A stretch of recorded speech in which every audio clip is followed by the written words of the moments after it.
mugamba muti abatwala Kampala wandegeya muli bulungi mweyagala naffe tuli eno tweyagala n'abayimbi abasinga okuwunya obulungi mu bitundu by'e Busoga. Omukulu sooka obuuze ku bakulaba wali Kampala wandegeya. Abambona mona tuli wano live Kampala wandegeya amaina bandita Cilcon Avokoz Uganda omwana saawa eno agemye akati ya Busoga Eyayimbira Kyabazinga akemba kakyawoire. Mwebala okumpagira mwebala okunnaniiza mu kisaawe ky'okwemba cause ne Buganda eno ntuukayo nga music wange akulenga ekyo kyandaga nti nonenda era zena mbasuubiza nti ndyaba wendongo tuli wano live wandegeya. Kulikayo mu mukolo Una navaayo omukolo gwagenda omukolo gwajabukala mwino tutandikirawo akayimba bakalonda batya Kyabazinga asituka ati okusiima n'agamba omwana oyo njagala nnyimbi. Kyabazinga okusiima akembaako I finished the song namaliriza oluyimba kati we namaliriza oluyimba nemusindikira there is a certain minister nimwamuyita Namutamba Helen kati we namufuwadingira ako akayimba n'akamusendingira kati we akamusindikira then Kyabazinga yakoba ati ono omwana kagagwe kakake alina okola ki okuyimba era niye ndi kwenda a performing that day. So kati sana nalindira okubandikiza feedback kubandikiza feedback zena nali very happy. Identify kuwatyamu nga bakukubira akasimu gange ogenda kuyimba ku mukolo nze ndidi nti byenkola mbikola perfect kitegeere so nga watisobola kwekanga yes nali bwa happy era kale mbaamu okukalayika ekitiririre ino kozi nguli nali kentire ni ku mukolo tyali kendi kitegeere yakozi bangi bapipira batya bakola ki but me I was very confident nabalaga confidence yange. Twogere kayimba biki ebyali mu kayimba ako byasikiriza nyinimu okusiima omuyimbire? Yes, akemba ako ebyakalimu just kumubaza waliwo paati ekoba nti baba webale kufuna mama isa ife Kyabazinga webale kutulaga mama so ebyo ne byamusikiriza yakoba ati this song is very nice so kibona nsonga lwaki omwana wange tayimba that day. Yes. Kuolwo olunaku how do you feel nga performinga mu bantu abangi? At first nawulira bulungi nga kale nafuna isanu ly'amaanyi era mu kufuna isanu eryo namala nafuna obuvumu nafuna obuvumu kati bwe nafuna obuvumu na performinga nga ndi mugumu era abasinga just basima confidence yange cause naikaikana nalamusa bulungi isaife namwembera mu akapera then namala nayimba the full song so nali very happy nali excited ayo lwakuba nti excitement yange kine tiyakyalo eri mukolo ekibuga buganyisigazamu sooka tuyisizeemu olunaku lwo lwali lutya that day ng'ogenda okuyimba okutambula okujja okuyimbirwa mu lubiri moment eyo okuva ewaka moment eyo engeri gye yalimu cause olunaku nga lunaatera otuuka oidde ekintu bwe kiba kirungi kisigala kisigala kirungi kati nali ndi awo ku Friday cause omukolo gwali ku Saturday there was a certain afande omusadde bamweta afande Kawuja yankubira isimu yakati nina nze ndijja okwambaza oba okitegeera era esuuti yemwabo biki n'afande yantamu yesu lwakusiima kye nakola oba okitegeera so yankubira isimu yakati twagaana ne ejinja tufune suuti kale tufune engwede tudde okola ki okwambala nga n'omuntu akulinga ku yakati waawo tutufune yayemba olwemba lwakyawayo so zena najja kati mukujja lani dange dali dakwirawa iganga then mensimukireyo nkole ki yakati no tetukisoboka yesu jonone bwa byesuubira nti bisobola okukwambaku okwegaita ku bino byetufunye tudde ife tujje ku mukolo era zena nikyenakola najja nayira naano n'ebintu bakuwasa kimu musadde oyo nasulawe bankuma bulungi obwire bwakya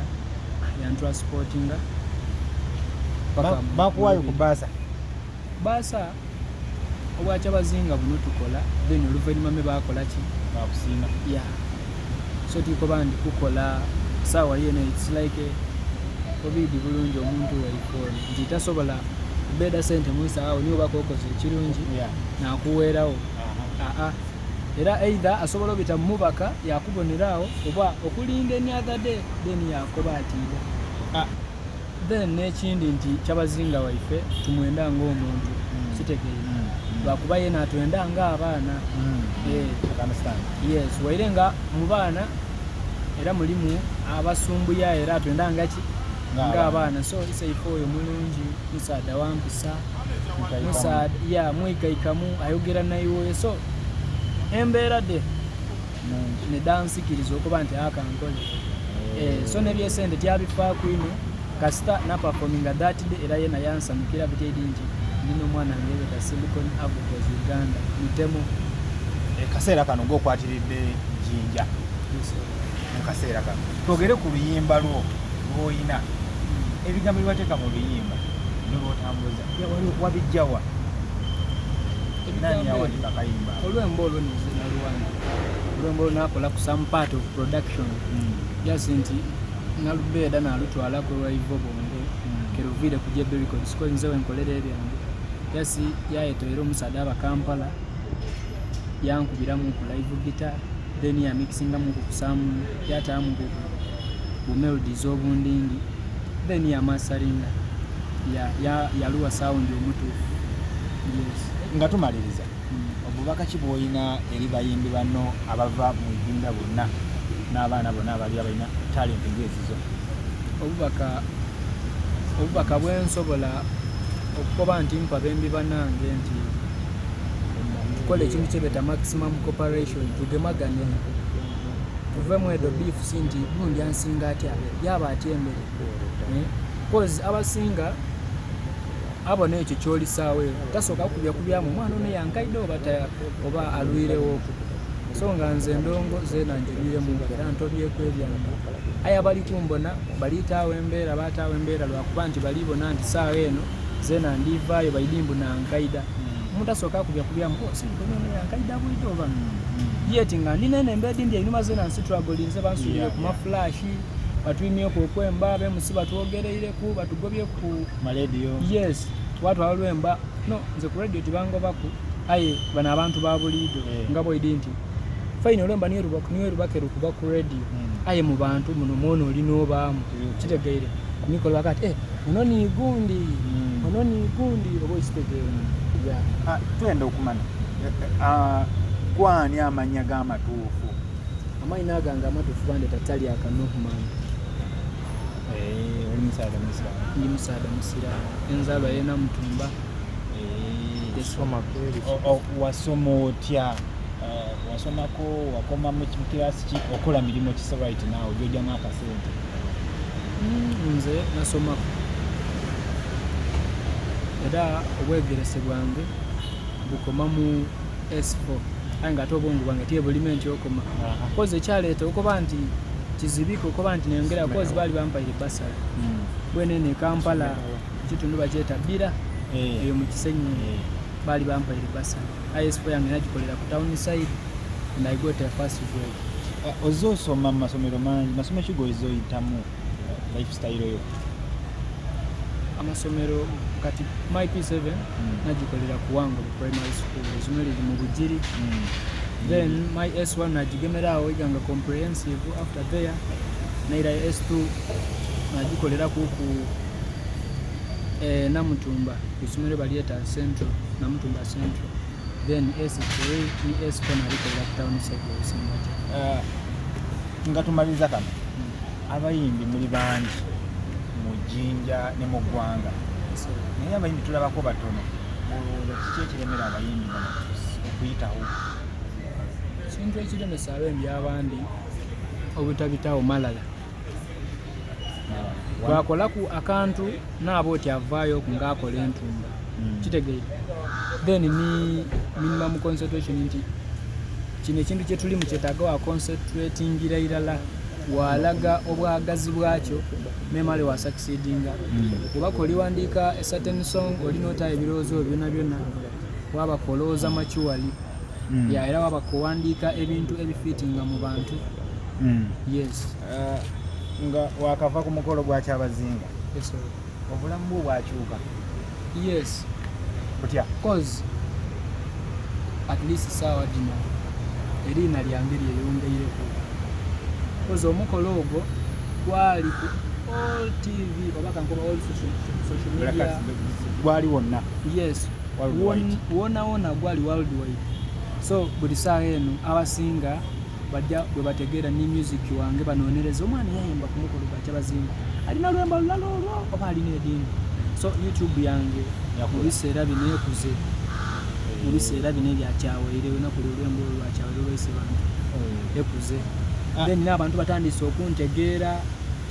zikyuse yes dona dikyuse so omukolo gulina kyamaanyi kigwanta era nze nebaza Isaac okufuna maama waife n'okundikiriza n'akola ki